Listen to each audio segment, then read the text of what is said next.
ہم مدینے میں تنہا نکل جائیں گے اور نحمده ونصلي على رسوله الكريم اما بعد فقد قال رسول الله صلى الله عليه وسلم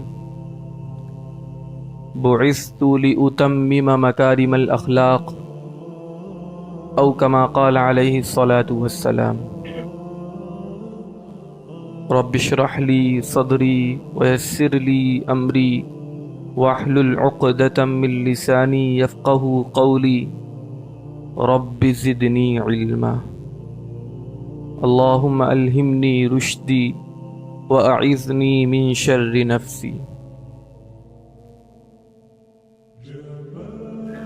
آج کی یہ مجلس اور آج کی یہ نشست درس سیرت نبی صلی اللہ علیہ وسلم سے متعلق ہے۔ اس سے پہلے درس سیرت نبی صلی اللہ علیہ وسلم سے متعلق متعدد نشستیں ہو چکی ہیں۔ اس سے پہلے کی جو نشست تھی اس میں یہ بات آئی کہ اسلام اپنی ابتدائی زندگی سے گزر رہا تھا، اسی درمیان کہ مکہ والوں نے مسلمانوں پر زندگی کے دائرے کو تنگ کرنا شروع کیا، تو آپ صلی اللہ علیہ وسلم کے اشارے سے مسلمانوں نے اور صحابہ کرام رضوان اللہ علیہم اجمعین نے حبشہ کی جانب ہجرت فرمائی، اور یہ بات بھی آئی کہ حبشہ کا بادشاہ نجاشی تھا، وہ عیسائی تھا، نصرانی تھا، اور مسلمانوں نے جا کر حبشہ کے ملک میں پناہ لی، لیکن جو مشرکین مکہ تھے، جو کفار مکہ تھے، جو سرداران قریش تھے، ان کو عجیب قسم کی الجھن اور بے چینی تھی کہ مسلمان یہاں سے وہاں کیسے چلے گئے، ان کو کسی طریقے سے گھسیٹ کے وہاں سے یہاں لایا جائے اور ان کو اسلام پر چلنے سے روکا جائے۔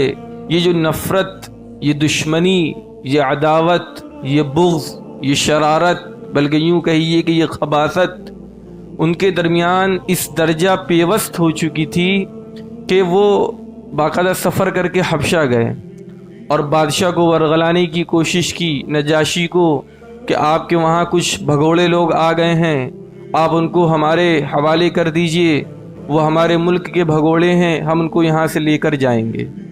تفصیل سے بات آئی کہ نجاشی نے یوں ہی نہیں چھوڑ دیا، بلکہ سب کو بلوایا، ان کی بھی سنی، ان کی بھی سنی، اور اس کے بعد اللہ نے اس کو بھی فراست سے نوازا تھا، اس نے ٹھیک ٹھیک فیصلہ کیا اور کہا کہ اب تک کہ میرے سامنے جو بات آئی ہے اس میں کوئی بھی بات ایسی محسوس نہیں ہوتی ہے کہ ان میں ان ایمان لانے والوں کا کوئی جرم ثابت ہوتا ہو، لہٰذا ہم ان کو تمہارے حوالے بالکل نہیں کریں گے، بلکہ پروٹیکشن اور زیادہ دے دیا گیا، سیکیورٹی اور زیادہ بڑھا دی گئی، اعزاز کا معاملہ، اکرام کا معاملہ اور زیادہ ہونے لگا۔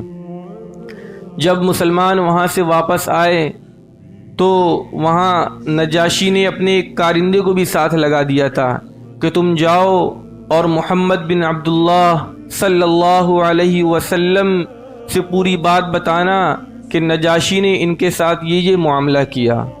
تو آپ صلی اللہ علیہ وسلم نے نجاشی کے لیے مغفرت کی دعا فرمائی، اللہم اغفر للنجاشی، اللہم اغفر للنجاشی، اللہم اغفر للنجاشی، اس طریقے سے 3 مرتبہ آپ صلی اللہ علیہ وسلم نے دعا فرمائی، اور اس قاصد سے کہا حضرت جعفر طیار رضی اللہ تعالی عنہ نے کہ یہاں جو کچھ تم نے میرے مولا کو دیکھا ہے، تم نے اپنے آقا کی، اپنے حاکم کی بات تو یہاں بتائی، ٹھیک کیا، بہت اچھا بتایا، اور یہاں بھی جو کچھ تم نے دیکھا ہے، پیارے آقا کی زبان، ان کا اسلوب، ان کا طرز، ان کی گفتگو، ان کی نشست، ان کی برخاست، اور جو کچھ تم نے یہاں اتنی دیر میں دیکھا، یہ بالکل من وعن جا کے وہاں پر نقل کرنا، تاکہ ان کو بھی اندازہ ہو کہ ہم کس نبی کے ماننے والے ہیں۔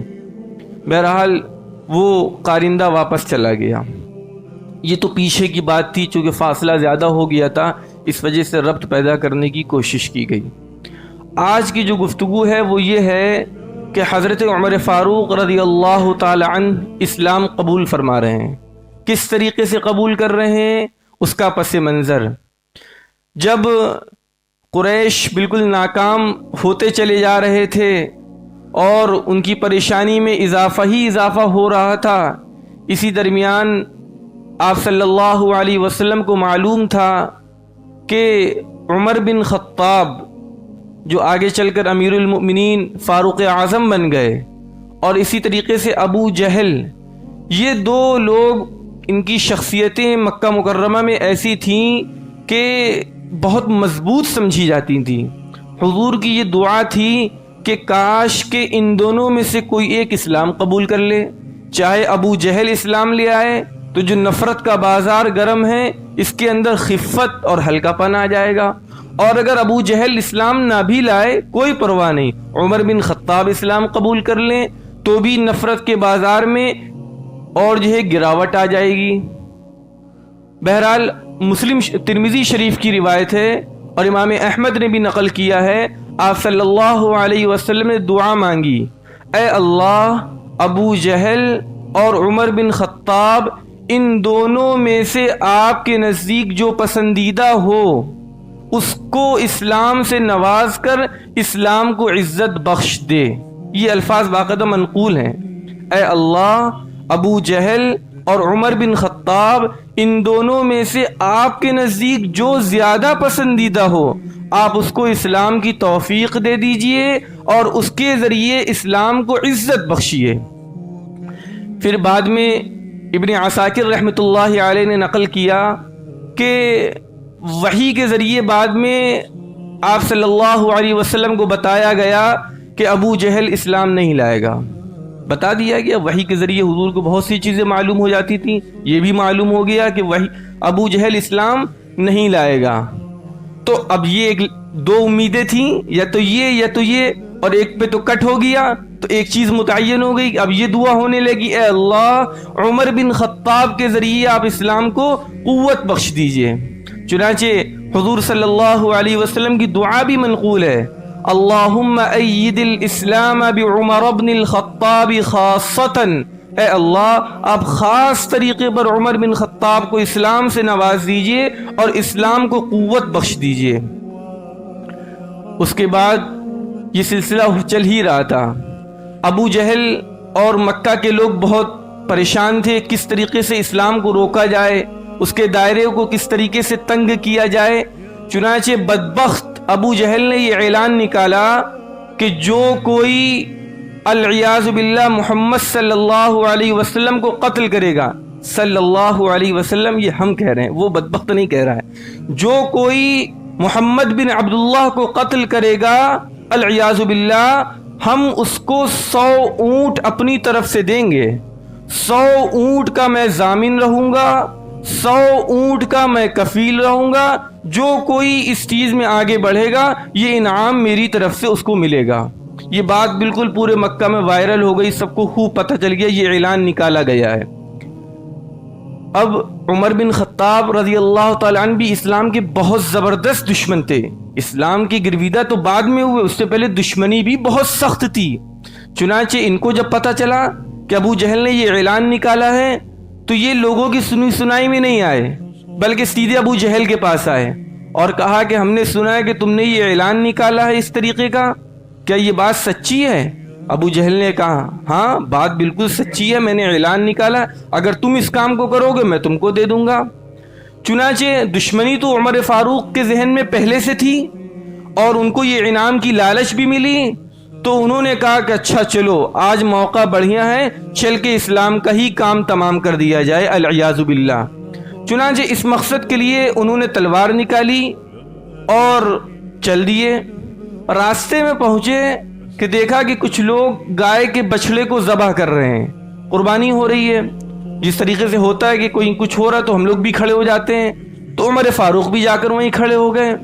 اب بچڑے کو گرانے کی تیاری چل رہی ہے، یہ دیکھ رہے ہیں کہ بچڑا جو ہے اس کے پیٹ سے ایک آواز آ رہی ہے ان کے کانوں میں، اور وہ آواز یہ آ رہی ہے، یا آل ذریح امر نجیح رجل بلسان فصیح یدعو الى شہادت ان لا الہ الا اللہ وان محمد رسول اللہ۔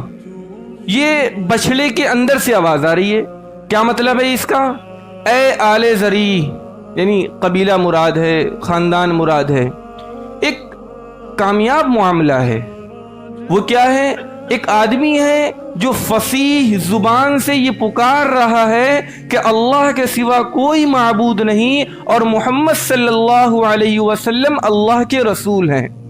عمر فاروق فرماتے ہیں یہ آواز میرے کانوں میں آ رہی ہے اور میرے دل میں یہ خیال آیا کہ یہ صرف مجھے ہی آ رہی ہے، میرے علاوہ کسی کو نہیں آ رہی ہے، اور یہ فرمایا کہ اس کا مخاطب صرف اور صرف میں ہوں، میرے علاوہ کوئی اس کا مخاطب نہیں ہے۔ یہ ان کے دل میں آیا، لیکن بہرحال وہ سوچتے رہے اور اس چیز کو انہوں نے خاطر میں نہیں لائے، اور اپنا ارادہ جو تھا جس ناپاک منصوبے سے نکلے تھے اس پہ باقی رہے۔ چنانچہ تلوار لے کے آگے بڑھے۔ راستے میں ایک شخص ان کو ملے، نعیم بن عبداللہ نحام رضی اللہ تعالی عنہ۔ انہوں نے پوچھا کہ اے عمر، اس بھری دوپہر میں کہاں جا رہے ہو تم؟ گرمی کا موسم ہے، گرم ہو رہی ہے، کہاں جا رہے ہو تلوار لیے؟ فرمایا کہ میں آج اس منصوبے سے نکلا ہوں، آج میں اسلام کا کام تمام کر کے رہوں گا۔ یہ بات عمر فاروق نے نعیم بن عبداللہ نحام سے فرمائی۔ نعیم بن عبداللہ نحام نے ان کو سمجھانے کی کوشش کی، کہا کہ کیوں اس طرح کے کام کر رہے ہو، اور اس طریقے سے روکنے کی کوشش کی، تو عمر فاروق نے کہا کیا تم بھی بددین ہو گئے ہو؟ یعنی اس زمانے کی اصطلاح اور یہ ٹرمینالوجی تھی کہ جو کوئی اسلام لے آتا تھا اس کو کہتے تھے صابی ہو گیا، یعنی بددین ہو گیا، یوں کہتے تھے، کیا تم بھی بددین ہو گئے ہو؟ تو نعیم بن عبداللہ نحام نے فرمایا کہ میری کیوں فکر کر رہے ہو؟ تم محمد کی خبر بعد میں لینا، پہلے تم اپنے گھر جاؤ۔ تمہاری بہن فاطمہ بنت خطاب اور تمہارے بہنوئی سعد ابن ابی وقاص، یہ دونوں بھی تو بددین ہو چکے ہیں تمہارے بقول، یعنی اگر تم اس کو بددینی کہہ رہے ہو اسلام کو، یہ دونوں بھی بددین ہو چکے ہیں، پہلے تم اپنے گھر کی خبر لو، محمد بن عبداللہ کے گھر کی خبر بعد میں لینا۔ چنانچہ ان کو غصہ اور زیادہ آ گیا، پہلے تو غصہ تھا ہی، اور یہ پتہ چلا کہ وہ دین میرے گھر میں آ گیا۔ چنانچہ فوراً تلوار لیے اپنی بہن کے گھر پہنچے، دروازہ کھٹکھٹایا، اور اندر حضرت خباب ابن ارت، یہ قرآن کریم کا جو حصہ اس وقت نازل ہو چکا تھا، سورہ طٰہٰ کی کچھ آیتیں تلاوت کر رہے تھے اور ان دونوں کو سکھا رہے تھے۔ فاطمہ بنت خطاب جو عمر بن خطاب کی بہن ہے، اور سعد بن ابی وقاص جو عمر بن خطاب رضی اللہ تعالیٰ عنہ کے بہنوئی ہیں، ان دونوں کو پڑھا رہے تھے۔ کون؟ خباب ابن ارت پڑھا رہے تھے۔ جب باہر سے آواز محسوس ہوئی تو خباب ابن ارت پردے کے پیچھے چھپ گئے، اور جو صحیفہ رکھا تو قرآن کریم اس شکل میں تو تھا نہیں، بلکہ کچھ یوں کہہ لیجیے پمفلٹ کی شکل میں تھا، کچھ نسخے تھے، کچھ صفحات تھے، اس کو ادھر ادھر چھپا دیا جلدی سے۔ اس کے بعد دروازہ کھولا، پوچھا کہ کیا ہو رہا تھا، تو دونوں نے کہا کہ نہیں کچھ نہیں ہو رہا تھا، ہم لوگ بیٹھے تھے اس طرح۔ کہا کہ نہیں، مجھے پتہ چلا ہے کہ تم لوگ بددین ہو گئے ہو، اور یہ اس طرح کی مجھے خبر ملی ہے کہ اسلام کو تم لوگوں نے قبول کر لیا ہے۔ بہت سخت لب و لہجے کے اندر، بالکل غصے کے اندر آ کے کہا۔ تو سعد بن ابی وقاص رضی اللہ تعالی عنہ نے فرمایا کہ یہ بتاؤ کہ اگر اسلام برحق ہو اور اس کے مقابلے میں کوئی چیز برحق نہ ہو، اور اگر کوئی اس کو قبول کر لے تو اس میں کیا حرج ہے، یا اس کو کیا کرنا چاہیے جب آدمی کو پتہ چل گیا کہ اسلامی مذہب برحق ہے تو سامنے والا کیا کرے، حق کو قبول کرے کہ ناحق کو قبول کرے؟ بس اتنا کہنا تھا کہ سیرت نگاروں نے جملہ استعمال کیا ہے کہ پل پڑے۔ یہ جو لفظ ہے پل پڑے، بظاہر تو عجیب سا لفظ ہے، لیکن معنی کو جو ادا کر رہا ہے، ٹوٹ پڑے، بالکل بری طریقے سے ٹوٹ پڑے عمر بن خطاب سعد بن ابی وقاص کے اوپر، اور اتنا مارا کہ لہو لہان کر دیا۔ اور بچانے ان کی بہن فاطمہ بن خطاب آئیں تو بہن کو بھی اتنا مارا کہ ان کے بھی سروں سے خون نکلنے لگا، اور مارتے رہے، دونوں کو مارا، بہن کو بھی مارا اور بہنوئی کی بھی مارا۔ یعنی اس سے اندازہ لگائیے کہ عمر بن خطاب کی پوزیشن کا اور ان کی شخصیت کا کیوں ان کے لیے دعا کی جا رہی تھی. اس لیے کہ ان کی شخصیت ایسی تھی کہ لوگ کپایا کرتے تھے.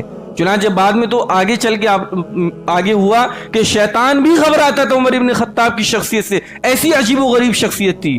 لیکن اسلام جس کے دل میں اتر جائے پھر کوئی نکالے نہیں نکلتا ہے. پھر تاریخی جملے نقل کیے فاطمہ بنت خطاب رضی اللہ تعالی عنہ نے. فرمایا جب بہت مار لیا اور کہا، بہن نے بھائی سے کہا، اے خطاب کے بیٹے، تجھ سے جو کچھ ہو سکتا ہے تو کر لے، تجھ سے جو کچھ ہو سکتا ہے تو کر لے، ہم تو مسلمان ہو چکے ہیں. اور کہا، اے اللہ کے دشمن، تو ہم کو صرف اس لیے مارتا ہے کہ ہم اللہ کو ایک مانتے ہیں. خوب سمجھ لے ہم اسلام لا چکے ہیں، اب مٹنے والے نہیں ہیں. یہ بہن نے بھائی سے کہا. اتنے مضبوط جملے جب بہن نے کہے اور کس حالت میں کہے کہ خون بدن سے بہہ رہا ہے، تو عمر بن خطاب کو غیرت آئی اور شرمندگی محسوس ہوئی اور کہا کہ اچھا کیا پڑھ رہے تھے مجھے دکھاؤ. چنانچہ مجھے دکھاؤ، میں بھی اس کو پڑھوں گا جو صحیفہ تم پڑھ رہے تھے. تو بہن نے کہا، انک رجس وانہ لا یمسہ الا المطہرون، کہ تم ناپاک ہو اور اس صحیفے کو، اس پاکیزہ چیز کو پاک لوگ ہی چھو سکتے ہیں، ابھی تم نہیں چھو سکتے. فقم وتوضا، کھڑے ہو جاؤ اور وضو کرو، یا فرمایا کہ غسل کرو. چنانچہ یہ کھڑے ہوئے، انہوں نے وضو کیا، غسل کیا، اس کے بعد انہوں نے اس صحیفے کو ہاتھ میں لیا. اس میں سورہ طٰہٰ کی آیتیں لکھی ہوئی تھیں. چنانچہ انہوں نے طٰہٰ ما انزلنا یہاں سے پڑھنا شروع کیا اور پڑھتے رہے ایک آیت پہ پہنچے، اننی انا اللہ لا الہ الا انا فاعبدنی واقیم الصلاۃ لذکری. اس آیت پر پہنچے، ٹھہر گئے. کیا ترجمہ ہے آیت کا؟ اننی انا اللہ لا الہ الا ہو، کہ اللہ تعالیٰ فرما رہے ہیں کہ خوب سن لو، میرے سوا کوئی معبود نہیں ہے. فاعبدنی، لہذا تم میری ہی عبادت کرو. واقیم الصلاۃ لذکری، اور نماز کو میری یاد کے لیے قائم کرو، دکھانے کے لیے نماز نہ کرو. لذکری، مجھے یاد کرنے کے لیے نماز پڑھو. چنانچہ اس آیت پر پہنچے اور ٹھہر گئے اور دل میں اسلام کی کچھ محبت پیدا ہوئی. تو جب یہ بات ہوئی، ان کی زبان سے نکلا، عمر بن خطاب رضی اللہ تعالیٰ عنہ کی زبان سے، ما احسن الکلام و اکرمہ، کتنا عمدہ کلام ہے، کتنا محترم کلام ہے، کتنا بزرگ کلام ہے، کیسے کیسے الفاظ اس کے اندر آئے، کیا کیا معانی بتا رہے ہیں. چنانچہ خباب ابن ارت جو پردے کے پیچھے چھپے ہوئے تھے، جب انہوں نے دیکھا کہ اب ماحول سازگار ہو رہا ہے تو وہ پردے سے نکل آئے اور وہ خوشی میں بیچارے کہنے لگے کہ عمر کو دیکھ کر خوش ہوئے اور کہنے لگے کہ مجھے لگتا ہے کہ محمد صلی اللہ علیہ وسلم کی دعا اے عمر تمہارے حق میں قبول ہو کر رہے گی. چونکہ ان کو معلوم تھا کہ حضور دعا کر رہے ہیں کہ ابو جہل یا عمر ابن خطاب میں سے کوئی ایک اسلام لے آئے. چنانچہ انہوں نے یہ بات کہی اور ادھر عمر ابن خطاب کے دل میں اور داعیہ پیدا ہوا، کہنے لگے مجھے محمد صلی اللہ علیہ وسلم کی مجلس میں لے کر چلو. اس وقت مسلمانوں کی کوئی مضبوط پوزیشن نہیں تھی، جیسے کہ اس سے پہلے بھی بات آئی کہ دار ارقم، وہاں پر مسلمانوں کا اجتماع ہوتا تھا. چنانچہ یہ دونوں لوگ حضور کی دار ارقم پہنچے. دار ارقم میں صحابہ حضور موجود ہیں، صحابہ کرام موجود ہیں. دروازہ کھٹکھٹایا باہر سے اور اجازت دستک دی اور اجازت چاہی کہ عمر اندر آنا چاہتا ہے.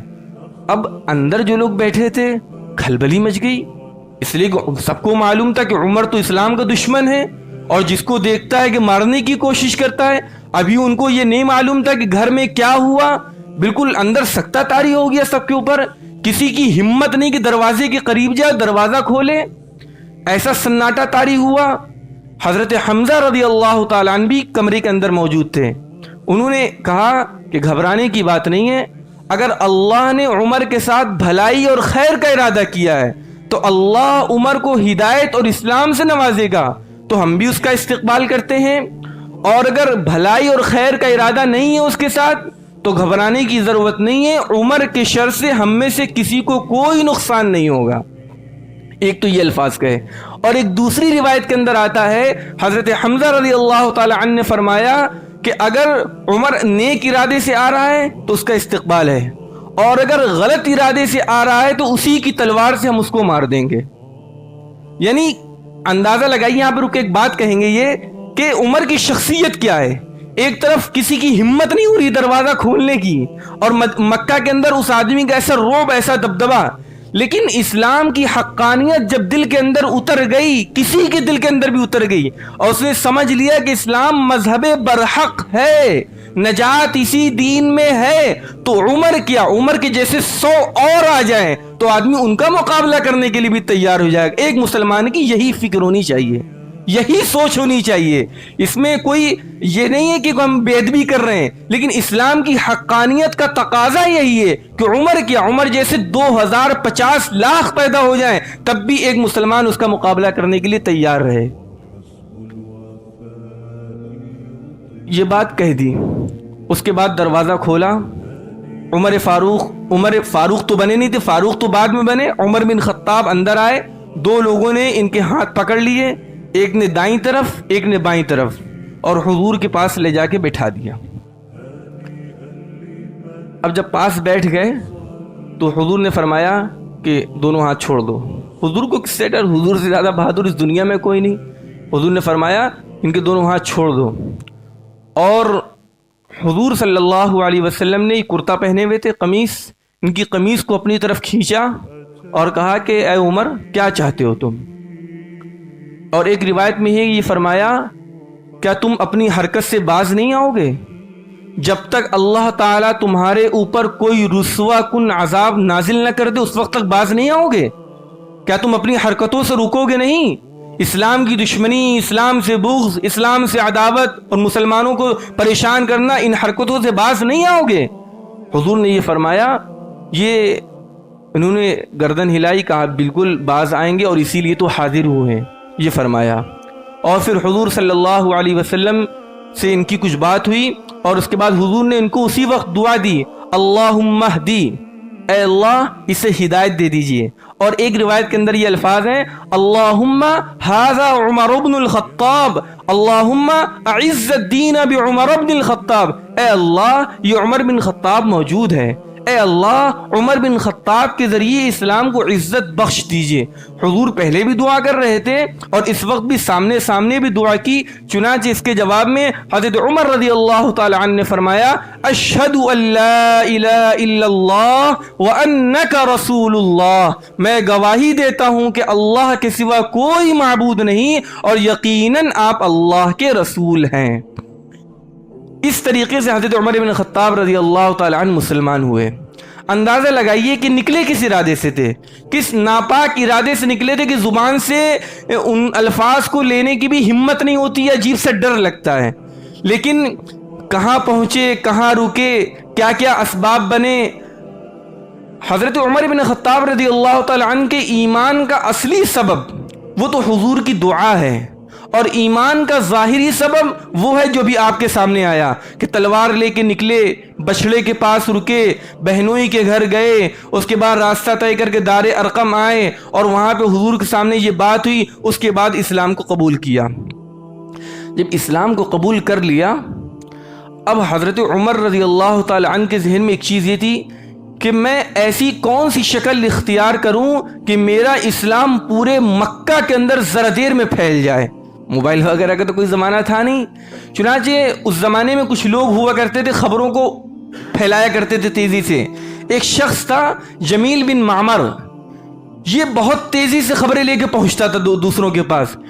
عمر بن خطاب ان کے پاس آئے اور کہا کہ سن لو، میں مسلمان ہو گیا ہوں اور اسلام پر ایمان لے آیا ہوں۔ جمیل ابن معمر نے جیسے ہی یہ الفاظ سنے فوراً اپنی جگہ سے اٹھا، چادر اٹھائی، بہت تیزی سے دوڑتا ہوا مسجد حرام میں پہنچا۔ وہاں پر قریش کے سردار بیٹھے ہوئے تھے، سب ابو جہل وغیرہ وغیرہ، سب جو رؤسائے قریش تھے سب بیٹھے ہوئے تھے۔ ان سے کہا کہ خبردار، عمر بن خطاب سابی ہو گیا، یعنی ایمان لانے کو بددین ہونا کہتے تھے، عمر بن خطاب سابی ہو گیا۔ اور ادھر حضرت عمر فاروق رضی اللہ عنہ یہ بھی تیزی سے پہنچے اسی کے پیچھے پیچھے، اور کہا جب انہوں نے اس کی بات سنی کہ عمر صابی ہو گیا، کہا کہ نہیں نہیں، عمر صابی نہیں ہوا ہے، عمر اسلام لایا ہے، عمر صابی نہیں ہوا ہے، عمر اسلام لایا ہے۔ اور حضرت عمر فاروق رضی اللہ تعالی عنہ کا اسلام لانا تھا کہ حق اور باطل کے درمیان فرق ہونے لگا، اسلام کا ظہور اور اسلام کا غلبہ شروع ہو گیا۔ لوگ مسجد حرام میں اب تک کہ نماز نہیں پڑھتے تھے، ڈرتے تھے، گھبراتے تھے لوگ حملے نہ کر دیں، اور حضرت عمر فاروق کے اسلام کے بعد علی اعلان لوگ حرم کے اندر نماز پڑھنے لگے، علی اعلان دین کی دعوت دینے لگے، علی اعلان دین کی تبلیغ دینے لگے۔ اس طریقے سے گزرے۔ اور جب عمر فاروق وہاں پہنچے اور قریش کو پتہ چلا تو تمام قریشیوں نے مل کر عمر فاروق رضی اللہ تعالیٰ عنہ کو زبردست طریقے سے مارا۔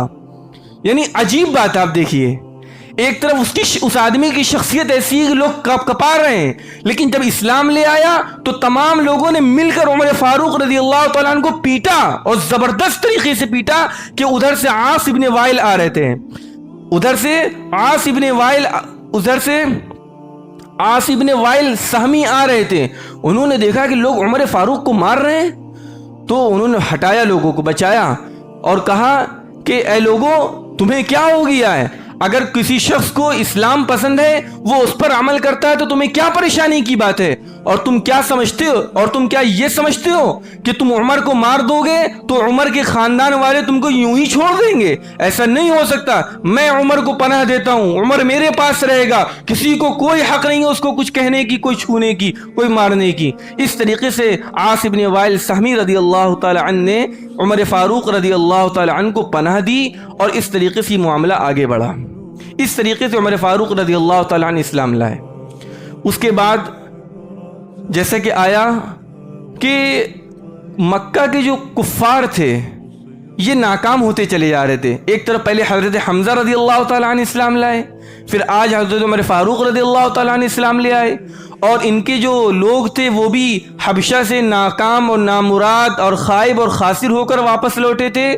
تو یہ لوگ بہت زیادہ پریشان تھے کہ اب کریں تو کیا کریں، کہ اسلام اور مسلمانوں کو کس طریقے سے روکے۔ چنانچہ مکہ والوں نے سن 7 نبوی محرم کے مہینے میں مسلمانوں کا بائیکاٹ کیا، زبردست طریقے سے بائیکاٹ کیا۔ ایک تحریر لکھوائی، اور تحریر کے اندر لکھا کہ جب تک کہ بنی ہاشم یہ محمد صلی اللہ علیہ وسلم کا قریبی گھرانہ ہے، جہاں محمد صلی اللہ علیہ وسلم کا نسبی تعلق جن سے جا کر ملتا ہے۔ ایک تحریر لکھوائی کہ جب تک کہ بنی ہاشم کے لوگ محمد بن عبداللہ کو ہمارے حوالے نہیں کر دیں گے اور ہم محمد کو قتل نہیں کر دیں گے، اس وقت تک یہ بائیکاٹ جاری رہے گا۔ اور بائیکاٹ میں یہ بات طے ہوئی کہ ہم تمام بنی ہاشمیوں سے تعلقات کو ختم کرتے ہیں، ان سے کوئی نکاح نہیں کریں گے، ان سے کوئی لین دین نہیں کریں گے، اور ان کے گویا کہ تمام چیزوں میں شرکت نہیں کریں گے۔ یہ تحریر تیار ہوئی، اور تحریر تیار ہونے کے بعد خانہ کعبہ کے اندر لٹکا دی گئی۔ شروع میں تو بسم کا اللہم لکھا تھا، اس کے بعد یہ تحریر لکھے خانہ کعبہ کے اندر لٹکا دی گئی۔ ادھر مسلمانوں کی جو تعداد تھی، حضور کے چچا ابو طالب، یہ تمام لوگ مل کر جو ہے ایک گھاٹی کے اندر چھپ گئے۔ اس گھاٹی کا نام ہے شعب ابی طالب۔ اس کے اندر یہ لوگ چلے گئے، حصار ہو گیا۔ جسے اس کو اس زمانے میں یوں سمجھ سکتے ہیں جیسے ایک لفظ انگریزی میں بولتے ہیں نظر بند کر دیا، یہ کہتے ہیں کہ یعنی اندر کر دیتے، اب باہر نہیں نکل سکتے ہیں۔ اسی طریقے سے یہ لوگ شعب ابی طالب میں چلے گئے، اور وہاں پر مسلمانوں کے پاس کھانے کی چیزیں تو بالکل بھی نہیں تھیں، جو کچھ تھا وہ بھی دھیرے دھیرے ختم ہوتا چلا گیا۔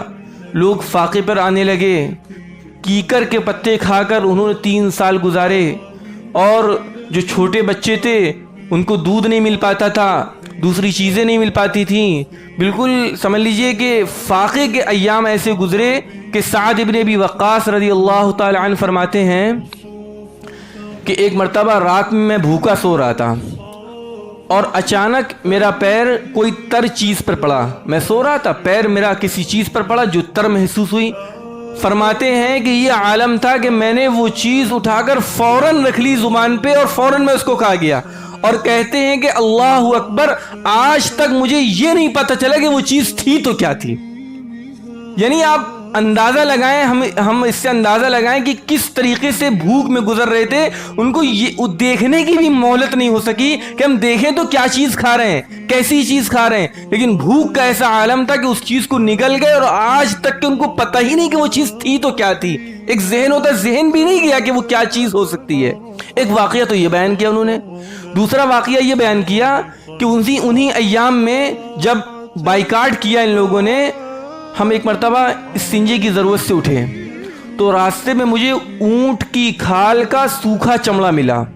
میں نے اس چمڑے کو لیا، اس کو دھلا، اس کو جلایا، اس کو کوٹا، اس کو چھانا اور اس کا صفوف بنایا. اور صفوف بنانے کے بعد میں نے اس کو پانی سے نگل لیا. فرمایا 3 راتیں تو ایسی گزری ہیں کہ اونٹ کے چمڑے کو جلا کر اور گویا کہ دھو کر اور اس کا جو صفوف بنا کر اور گویا کہ پاؤڈر کی شکل میں کر کے اس کو پھاکا، اور اس طریقے سے 3 راتیں گزری ہیں. اس گھاٹی کا سب سے چھوٹا بچہ عقیل تھا. وہ بلک بلک کے رو رہا تھا کہ ماں میں مر جاؤں گا، ماں میں مر جاؤں گا، ماں میں مر جاؤں گا. اس کے مرنے سے پہلے جو اس کی ماں تھی وہ اپنے سر کو زمین پر پٹک رہی تھی کہ میں اپنے بچے سے پہلے خود مرنا چاہتی ہوں. یہ حالات تھے کہ جو ہے مسلمانوں کے پاس کوئی چیز تھی ہی نہیں کھانے پینے کے لیے. اور عجیب و غریب بات تو یہ تھی، جب کوئی تجارتی قافلہ آتا تھا باہر سے سامان بیچنے کے لیے، یہ بدبخت جس کا نام ہے ابو لہب، جس کے بارے میں قرآن میں سورت بھی نازل ہوئی، تبت یدا ابی لہب، یہ ابو لہب ہے. یہ لوگوں کے پاس جاتا تھا، کہتا تھا کہ مسلمانوں کو عام قیمت پر کوئی چیز نہیں بیچی جائے گی. اگر کوئی چیز 2 درہم کی ہے اور 2 درہم کی مارکیٹ میں بک رہی ہے تو مسلمانوں کو 2 میں نہ دینا، بلکہ 10 میں یا 20 میں دینا، اس سے کم میں نہ دینا. اگر تمہارا نقصان ہوگا اس کی تلافی میں کروں گا. یہ جا کے قافلے والوں سے کہتا تھا. بیچارے مسلمان ان کے پاس جو کچھ قیمت تھی وہ لے کے نکلتے تھے کہ کچھ خرید لیں، کچھ کھانے کے لیے ہو جائے. لیکن جب دکانداروں سے پوچھتے تھے کتنے کی ہے، وہ قیمت اتنی زیادہ بتاتے تھے بیچارے لینے کی پوزیشن ہی میں نہیں ہو پاتے تھے، اور انہی حالت میں واپس چلے آتے تھے. کچھ پیسے لے کے گئے، اب اتنے پیسوں میں کوئی دینے کو تیار نہیں ہے. بیچارے اتنے ہی پیسے 1 روپیہ 2 روپیہ 1 درہم 2 درہم جو بھی ان کے پاس ہوگا اس کو واپس لے کے چلے آتے تھے. اس طریقے سے بھوکوں کئی دن مسلمانوں کی زندگی گزری ہے. اسی گھاٹی کے اندر رہتے تھے، نہ کوئی کھانے کو ملتا تھا، نہ پینے کو ملتا تھا، نہ شادی، نہ نکاح، نہ بیاہ، نہ میل، نہ جول، نہ تعلق، کچھ بھی نہیں. پورے طریقے پر بائیکاٹ کیا گیا مسلمانوں کا. ایک مرتبہ اس میں کچھ بعض لوگ ایسے بھی تھے جن کو بہت تکلیف ہوتی تھی، کیونکہ وہ اسلام لے آئے تھے تو گھاٹی کے اندر تھے، اور باہر ہے تو رشتہ دار لیکن اسلام نہیں لایا، اس وجہ سے باہر تھا. ایک شخص ہیں حضرت حکیم بن حزام، ان کی پھوپھی لگتی تھی حضرت خدیجہ رضی اللہ تعالیٰ عنہ، ان کی پھوپھی لگتی تھی. چنانچہ یہ اپنی پھوپھی کے لیے ایک دن غلہ لے کے جا رہے تھے کہ پھوپھی کو دے آئیں گے جا کے. اب یہ جا رہے تھے تو ابو جہل کی نظر ان کے اوپر پڑ گئی اور کہا کہ غلہ لے کے جا رہے ہو، اور ڈانٹا بہت زبردست طریقے سے، اور کہا کہ ہرگز میں غلہ لے جانے نہیں دوں گا. ابو جہل نے یہ بات کہی کہ میں غلہ لے جانے بالکل بھی نہیں دوں گا. چنانچہ ادھر سے ایک شخص آ رہے تھے ابو البختری، انہوں نے کہا اے ابو جہل تم کیوں منع کرتے ہو؟ ایک آدمی اپنے رشتہ دار کے لیے کوئی کھانے کی چیز لے کے جا رہا ہے، تم کون ہوتے اس کو منع کرنے والے؟ ابو جہل نے ابو البختری کو بہت سخت سست کہا. ابو البختری کا غصہ اور زیادہ وہ ہو گیا. اونٹ کی ہڈی رکھی ہوئی تھی، اونٹ کی ہڈی اٹھا کے ابو جہل کے سر پر اتنی زور سے ماری کہ اس کا سر پھٹ گیا. اور یہ واقعہ جو ہو رہا تھا یہ بہت زیادہ دور کا نہیں تھا، سامنے شیب ابی طالب ہے، یہاں پر یہ قصہ ہو رہا تھا. ابو جہل کو ہڈی کے لگنے سے اتنی تکلیف نہیں ہوئی جتنی تکلیف اس کو اس بات سے ہوئی کہ جب ہڈی ماری گئی تو شیب ابی طالب سے حضرت حمزہ اس کو دیکھ رہے تھے. اس کو چونکہ ایک کافر آدمی، مشرک آدمی، اس کو چوٹ سے اتنی تکلیف نہیں ہوئی جتنی تکلیف اس کو اس بات سے ہوئی کہ جب مجھے مارا جا رہا تھا تو ایک مسلمان دیکھ رہا تھا. اس چیز کا مجھے اس کو زندگی بھر احساس رہا، اور اس کے بعد بہرحال وہ ہو گیا. اب ہشام بن عمرو ایک شخص ہیں، ان کے دل میں بھی خیال آیا، یعنی اتنا سخت فاقہ اور بائیکاٹ تھا کہ جو لوگ باہر تھے اور مسلمان نہیں تھے ان کے دل میں بھی خیال آیا کہ اب یہ بائیکاٹ کو ختم کرنا چاہیے۔ ہشام بن عمرو ایک دن زہیر بن امیہ کے پاس آئے اور کہنے لگے کہ اے زہیر بتاؤ کیسی بات ہے، تم اچھا اچھا کھا رہے ہو، اچھا اچھا پہن رہے ہو، اچھا اچھا پی رہے ہو، اور گویا کہ نکاح میں حصہ لے رہے ہو، شادی بیاہ میں شرکت کر رہے ہو، اور تمہارے ہی رشتہ دار شعبی بھی طالب بیچارے کھانے کو ترس رہے ہیں، ایک ایک دانے کو ترس رہے ہیں، ایک ایک بوند پانی کو ترس رہے ہیں، اور تم یہاں پر بیٹھے ہوئے ہو۔ زہیر بن امیہ نے کہا، اور یہ بھی کہا ہشام بن عمرو نے، میں قسم کھا کے کہتا ہوں اگر ابو جہل کے گھر والے اور ابو جہل کے ننیال والے شیب ابی طالب کے اندر ہوتے تو ابو جہل اس تحریر کو اور گویا کہ اس معاہدے کو فوراً پھاڑ دیتا اور کہتا کہ میں اس پر عمل بالکل نہیں کروں گا، لیکن بات مسلمانوں کی ہے اور جو لوگ گرفتار ہیں اس میں ابو جہل کا کوئی بھی رشتہ دار نہیں ہے، اس وجہ سے وہ کہہ رہا ہے کہ ہم اس معاہدے کو ہمیشہ کے لیے باقی رکھیں گے۔ زہیر بن امیہ نے کہا کہ بات تو صحیح ہے ہشام تمہاری، لیکن میں اکیلے ہوں، میں اپنا ایک ساتھی اور کر لوں پھر میں اس معاہدے کو ختم کرنے کی کوشش کرتا ہوں۔ ہشام بن عمر اٹھے، مطعم بن عدی کے پاس گئے، وہاں پر یہ کہا اے مطعم بن عدی تم روزانہ کھا رہے ہو، روزانہ پی رہے ہو، پہن رہے ہو، تمہارے ہی رشتہ دار ایک ایک دانے کو ترس رہے ہیں، تمہیں غیرت نہیں آتی کہ ان کا تعاون کریں، ان کی مدد کریں؟ مطعم بن عدی نے کہا کہ بات تو صحیح ہے، میں ایک آدمی کو اور اکٹھا کر لوں پھر میں میدان میں آؤں گا۔ ہشام بن عمرو پھر اٹھے، چنانچہ زمعہ بن اسود کے پاس گئے، زمعہ بن اسود کے پاس گئے اور ابو البختری کے پاس گئے، ان دونوں کو بھی اپنا ہم خیال بنایا اور وہی تقریر کی، تم کھا رہے ہو، تم پی رہے ہو، تم پہن رہے ہو، تمہارے ہی رشتہ دار ہیں، تمہاری ہی برادری کے لوگ ہیں، ایک ایک دانے کو ترس رہے ہیں۔ چنانچہ یہ 5 لوگ جب اکٹھا ہو گئے، انہوں نے یہ طے کیا کہ کل جب صبح ہوگی سب سے پہلے زہیر نے کہا میں اس بات کو شروع کروں گا۔ چنانچہ مکہ کے لوگ سب آ گئے، زہیر نے شروع کیا کہ بھائی اے عرب تمہیں غیرت نہیں آتی، تمہیں شرم نہیں آتی کہ جو ہے تم تو یہاں اچھے سے کھا رہے ہو، اچھے سے پی رہے ہو اور تمہاری برادری کے لوگ وہاں پر فاقہ کر رہے ہیں؟ تو ابو جہل نے کہا کہ نہیں، یہ جو معاہدہ ہوا ہے بائیکاٹ کا یہ ختم نہیں ہوگا، یہ ہمیشہ ہمیش کے لیے جاری رہے گا۔ پھر اس کے بعد جب زہیر بن امیہ نے یہ بات کہی، ابو البختری نے کہا کہ میں تو شروع دن سے تیار ہی نہیں تھا، جب یہ معاہدہ لکھا گیا تھا اس وقت سے ہی میں راضی نہیں تھا کہ اس طرح کا بائیکاٹ کیا جائے۔ پھر مطعم بن عدی، زمعہ بن اسود، ان دونوں نے کہا کہ نہیں ہشام کی بات ٹھیک ہے، زہیر بن امیہ کی بات ٹھیک ہے، اور آپس میں ان 5 نے وہی بات کہی کہ نہیں یہ معاہدہ ختم کیا جائے گا اور اس کو باقی نہیں رکھا جائے گا اور مسلمانوں کو تعاون کیا جائے گا۔ حالانکہ ان میں سے کوئی مسلمان نہیں ہے۔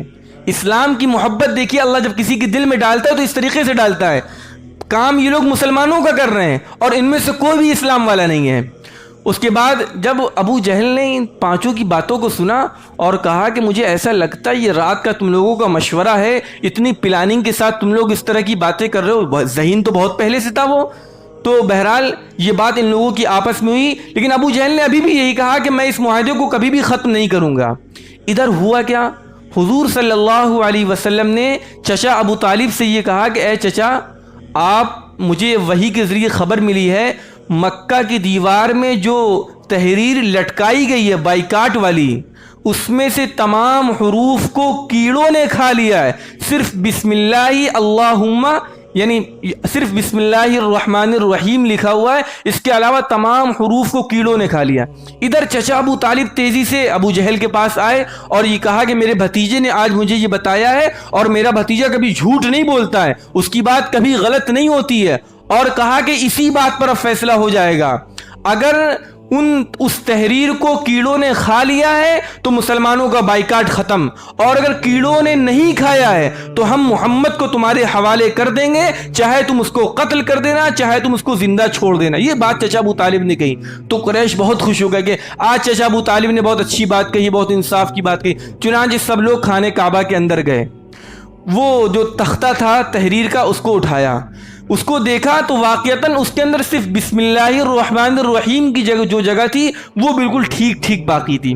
بقیہ پورے جو شقیں تھیں، پورے جو تحریریں تھیں، دفعات تھیں، وہ سب کے سب کیڑوں کے ذریعے ختم ہو گئی تھی. جس طریقے سے دیمک کسی کتاب کو کھا لیتی ہے تو کس طریقے سے نشانات بن جاتے ہیں، اسی طریقے سے جب یہ تحریر ان لوگوں نے دیکھی تو شرم کے مارے ان کا سر نیچے جھک گیا کہ یہ کیا چیز ہے. جس چیز کو ہم باقی رکھنا چاہ رہے تھے وہ چیز تو کیڑوں نے ختم کر دی، اور جس چیز کو وہ باقی رکھنا چاہ رہے تھے وہ چیز ابھی بھی تحریر کے اندر باقی ہے. اللہ کا نام وہ بھی باقی رکھنا چاہ رہے تھے، وہ تحریر کے اندر باقی ہے.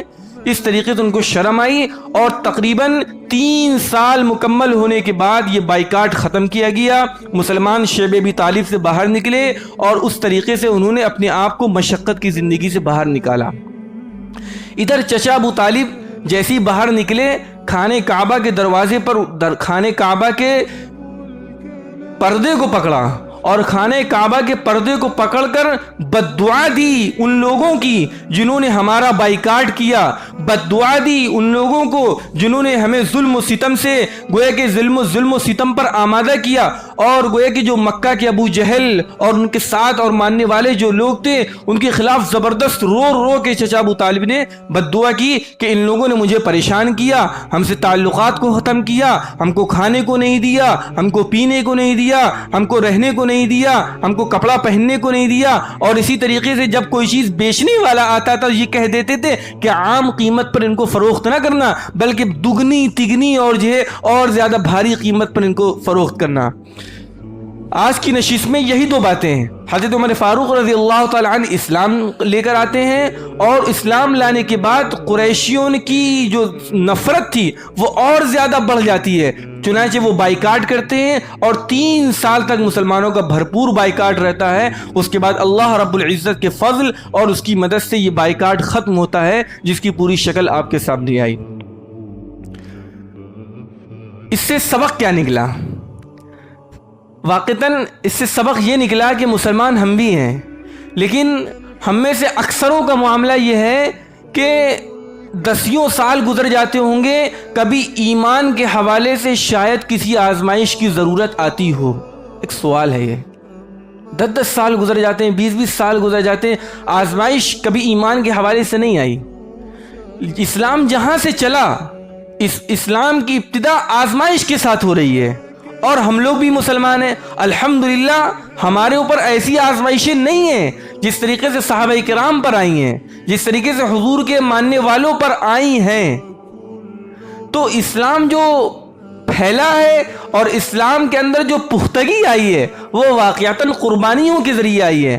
ہم لوگ تو یوں سمجھ لیں کہ جب کھیت سجایا گیا اور گویا کہ اس کے اندر پانی ڈالا جا رہا تھا، ہم موجود نہیں تھے، لیکن جب کھیتی پک گئی اور باغ پک گیا اور گویا کہ پھل پک گئے تب ہم کھیت کے اندر داخل ہوئے، تب ہم باغ کے اندر داخل ہوئے. پکے پکائے جو پھل تھے ہم اس کو توڑنے لگے، پکی پکائی جو کھیتیاں تھیں ہم اس کو کاٹنے لگے. ہم مسلمانوں کا اکثروں کا یہی معاملہ ہے. یہ اللہ رب العزت کا واقعتاً فضل ہے، ورنہ اگر کچھ بھی حالات اس طریقے سے ہو جائیں یقین جانیے ہم میں سے کتنے بہہ جائیں گے اور پتہ بھی نہیں چلیں گے.